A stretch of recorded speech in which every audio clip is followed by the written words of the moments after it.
Assalamualaikum warahmatullahi wabarakatuh. Berikut adalah video pembelajaran PKDP tahun 2026 UIN Salatiga dari STIT Hidayatun Najah Bekasi.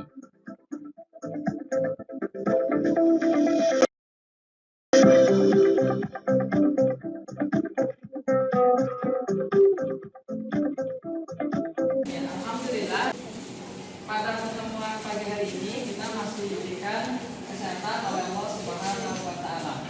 Baik, untuk pembelajaran hari ini kita mulai dengan Sandra Aulia, Syakir Ustaz izin Afifah, Aisyah, Hadiroh Alia, Hadiroh Ayumi, Hadiroh Ajam, Hadiroh Anissa, Hadiroh Aulia, Hadiroh Cindy. Hadiroh. Ya, alhamdulillah.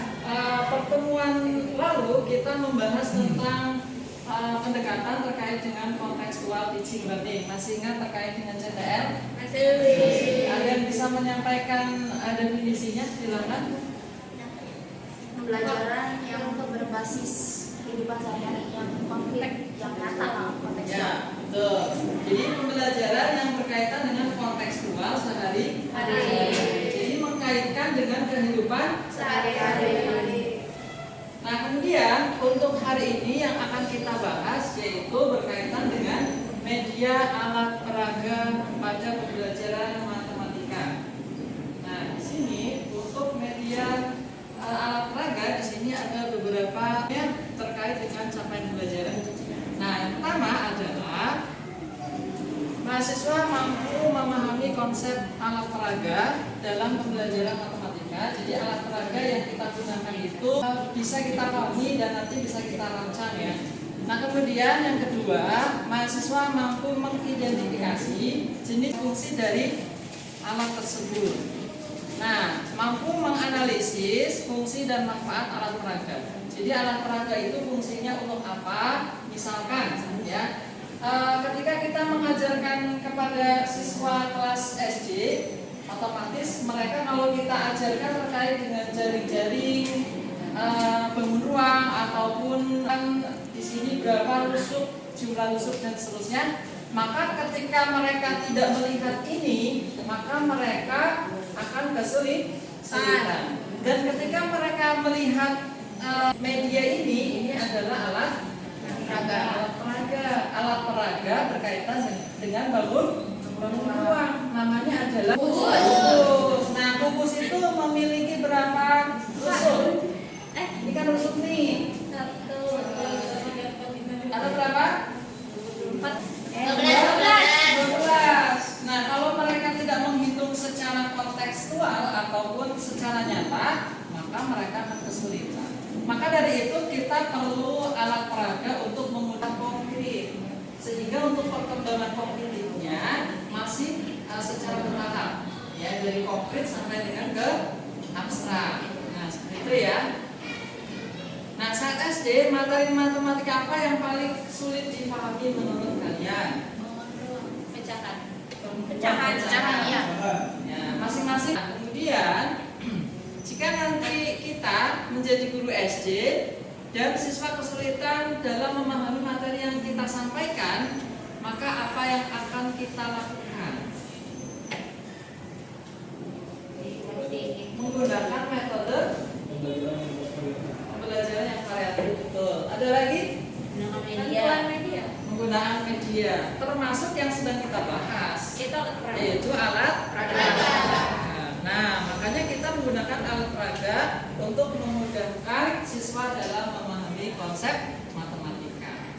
Nah, kemudian, yang pertama adalah definisi. Nah, untuk definisi di sini kita mengambil dari salah satu ahli menurut Sujana ya, yaitu alat peraga adalah alat yang dapat digunakan untuk membantu proses dalam pembelajaran. Ya, sehingga ketika kita mengaitkan sesuatu hal yang abstrak, misalkan ya, kita mengajarkan tentang berapa titik sudut bangun ruang kubus. Ketika dia tidak melihat kubus, maka mereka akan kesulitan dalam menentukan berapa jumlah titik sudutnya.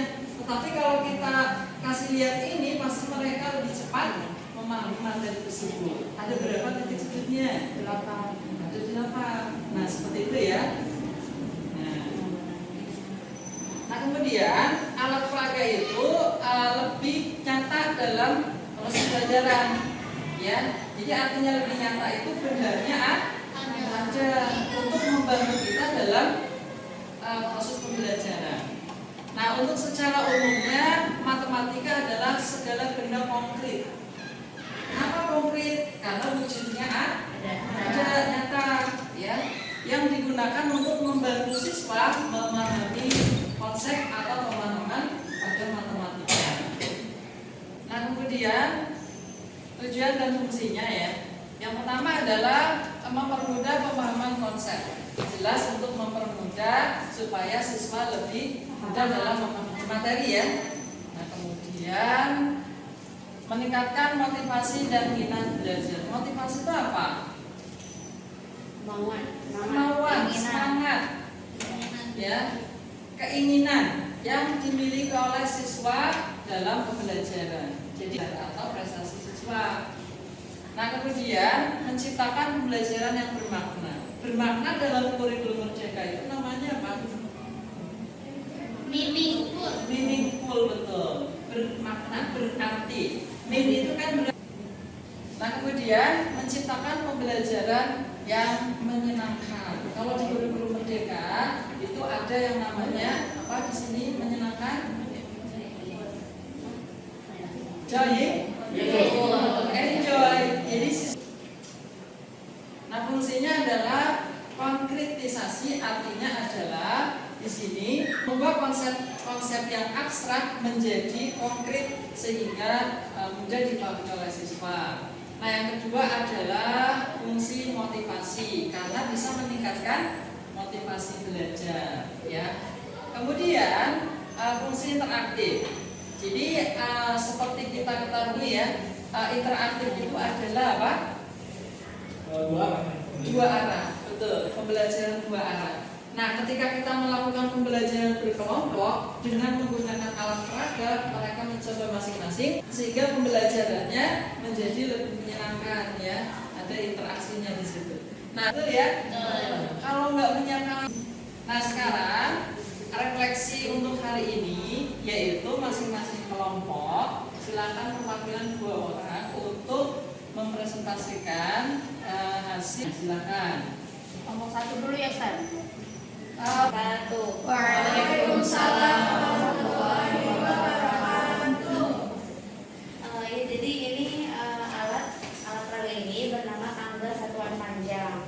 Nah, ini digunakan untuk membantu siswa dalam memahami konversi satuan panjang, dan dengan media ini siswa dapat melihat secara langsung urutan satuan dan memahami bahwa ketika turun tangga berarti dikali 10, sedangkan ketika naik berarti dibagi 10. Nah, dengan media pembelajaran ini akan lebih konkret, menarik, dan mudah dipahami oleh peserta didik. Sama analog edukatif. Nah, ini adalah alat peraga berupa apa? Jam atau analog. Nah, disebut. Nah, ini tuh untuk membantu kita dalam menjelaskan analogi seperti apa jam itu berputar atau bagaimana waktu itu bisa dihitung. Oke? Karena kalau anak SD itu pasti sulit ya memahami, oh, lewat 55 tuh di mana ya jarum pendeknya, jarum panjangnya di mana. Nah, dengan adanya jam analog edukatif ini kita bisa membuat mereka itu lebih paham dengan cara mereka menggerakkannya sendiri. Jadi kita lihat dulu di sini bisa digerakkan ya. Bisa kita putar sesuai dengan yang kita mau, oke? Menitnya juga akan ikut berputar di sampingnya seperti itu, oke? Paham cara menggunakannya? Nah, dan kita juga menambahkan tambahan untuk mempermudah teman-teman nih. Di sini ada yang orange, lihat. Orange ini untuk membantu teman-teman memastikan langsung, oh berarti lewat 55. Oh berarti lewat berapa? Lewat 5, lewat 45 seperti itu. Oke, bisa dipahami? Nah, kita kasih contoh. Misal kita mau menunjukkan ke mereka jam 5 lewat 15. Berarti kita nentuin apanya dulu? Jarum pendeknya. Di sini. Betul? Nah, kita tentukan lewat 15 itu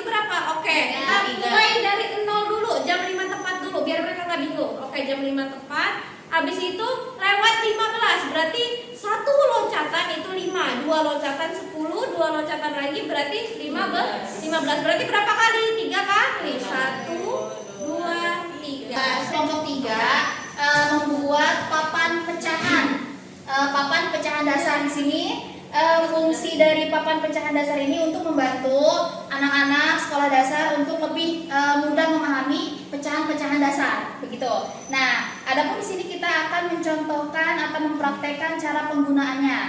Nah, jadi untuk yang berwarna-warna di sini, ini disebutnya pembilang. Jadi kenapa kita bedakan warnanya? Ada yang pizza, ada yang semangka, ada yang warna merah ya, untuk memudahkan mereka bahwa pembilang itu yang berwarna, kalau penyebut itu yang tidak berwarna, jadi alias warna putih aja gitu. Nah, silakan Kak Caca dipraktekkan.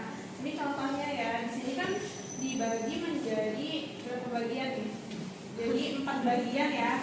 Ada 4 kotak. Berarti dibagi menjadi 4 bagian. Nah, kalau semangkanya gini, berarti pembilangnya 2. Penyebutnya Enggak, penyebut itu total keseluruhan. Gitu. Jadi ini berapa? 2 pada 4. Oke, kalau ini deh. Kalau ini berapa? 3 pada 6. Oke. Terus kalau ini Delapan. dibagi berapa nih? Dibagi berapa? 8 per 6. Itu ada 6 per 8.